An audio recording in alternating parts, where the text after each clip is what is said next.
be here. So let me get this going. So I'm going to talk about, everybody can see that? I hope. We can see it. Okay. I'm going to talk about numbing and things that go along with numbing or are sort of related to numbing. So this is numbing in terms of a symptom like that goes with trauma and PTSD. So numbing in its most basic form is the inability to feel. You go to the dentist, you go to the doctor, they give you a shot of Novocaine or lidocaine, and often it hurts worse in the beginning. You get that kind of trauma and your nerve hyperpolarizes, and then you go numb and you can't feel anything. So that's physiologic numbing, but you can also get psychologic numbing. So numbing as a symptom used to be one of the core symptoms in PTSD until they did DSM-5. That's the manual that decides what is a diagnosis. So there used to be a whole section for PTSD diagnosis called numbing and avoidance. And they got rid of that and they left avoidance and they added numbing sort of into what are called negative cognitions and mood. So this is the wording more or less from the DSM. So not remembering things, persistent negative state. So you just kind of always kind of grumpy or sad or guilty or something. Loss of interest in things. So the I used to do this, I used to do that, but now I don't do anything but sit on the couch. And the feeling of detachment or estrangement from others is sort of one of the core things about numbing, just feeling like I don't belong. And an inability to feel positive emotions is another thing that goes along with PTSD. So I just don't feel good. And like everybody's happy around me, and I just feel miserable or just not good or numb. So this is what numbing can actually look like. You just kind of come home from a long day and you just don't feel anything and you don't want to feel anything and you don't interact with anybody. That's kind of a numbing thing to do. Now there's this idea in physiology and in psychology of discharging trauma. So you're in a traumatic event and then you kind of shake it off or you deal with it. And birds do this a lot. So if you ever see two swans fighting, they'll fight, they'll separate, and then they'll literally shake and shake and shake, and then they'll just go about their day. They kind of discharge that trauma. They get it out of their system. They deal with it. And people do that to a certain extent successfully and unsuccessfully. This is a very cluttered slide, but the idea is we all have sort of a high end and a low end of our physiology, of our energy, of our interest.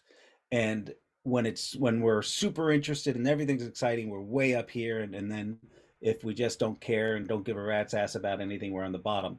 But we live within a normal range. A trauma or a series of traumas, multiple traumas over years, can start to dysregulate the system and you can go way up and way down and you can fluctuate very quickly from feeling like I don't care about anything to being on edge and worried about everything.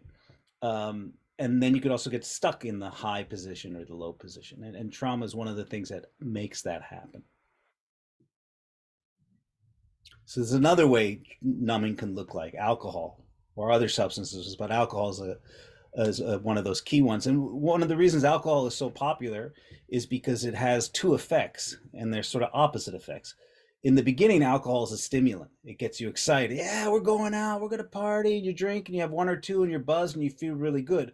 So if you're feeling numb and you kind of want to get out of that, drink a few, and then you get a bolt of energy, and you hang out with your friends. But then later, alcohol becomes a depressant. So, oh, this sucks and life is awful and I just wish this would all go away. So you drink more to get rid of those sort of awful thoughts and feelings. Okay, things that are related to numbing and trauma: compartmentalization, suppression and repression, somatization, conversion disorder, and dissociation and dissociative amnesia. I'll go through these one at a time. So compartmentalization, this is something we all do to survive in a family or in life at all. That's like, I'm going to take this thing and I'm going to put it over here and I'm going to deal with it later in my mind. So if you go on a call and there's a couple dead bodies, and that's a traumatic thing to have to see, but you have to deal with the scene and you have to deal with the families and the neighbors and you have to compartmentalize that. Holy shit, those people are just dead laying there. So you can't go there. The neighbors can and they freak out, but you can't do that. So you compartmentalize. And that's, in this sense, a professional thing to do. but you're also exercising a muscle in your brain that maybe isn't the best one to get good at, um, because you can start to suppress things. And suppression is sort of one step deeper than compartmentalization. So suppression and repression are words that get thrown around a lot, and they have different meanings. So suppression is, I am going to suppress this impulse. I want to punch this guy in the face. That's what my id is telling me to do, but I'm not going to do it. Repression is, I want to punch this guy in the face so bad, but I don't even know I do. He's so cool. I love him. Let's hang out. And meanwhile, what you really want to do is strangle them. And so the suppression is sort of is not as a we do both of them all the time, always, but repression is not as, for lack of a better word, good. Somatization. So these are things that can happen from repressing, compartmentalizing. Somatization is probably the most common symptom of the cluster that I'm going to talk about. That's where, oh, I have the worst headache. Work was terrible. Now I have a headache. I have a stomach ache. I have, and it can get really bad. I have chronic backaches for years, and then you don't know what's causing it. You go to all sorts of doctors, and you switch jobs or get a divorce, and you're like, oh, my back's better. You had no idea. So that's somatization. Soma meaning body.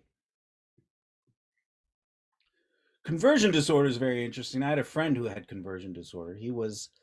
This is a neurologic condition. So, well, it's not really a neurologic condition. He was faced with something so traumatic. He had this really nice family and everything was wonderful. And then all of a sudden, his dad was carted off to jail in spectacular fashion on the news, and his whole world crumbled. And he went blind, like he could not see.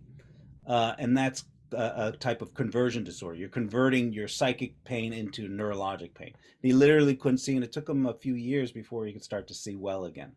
But if you ever have been very upset or very nervous, or you're about to get some serious news and your sort of vision tunnels, that kind of happens very frequently.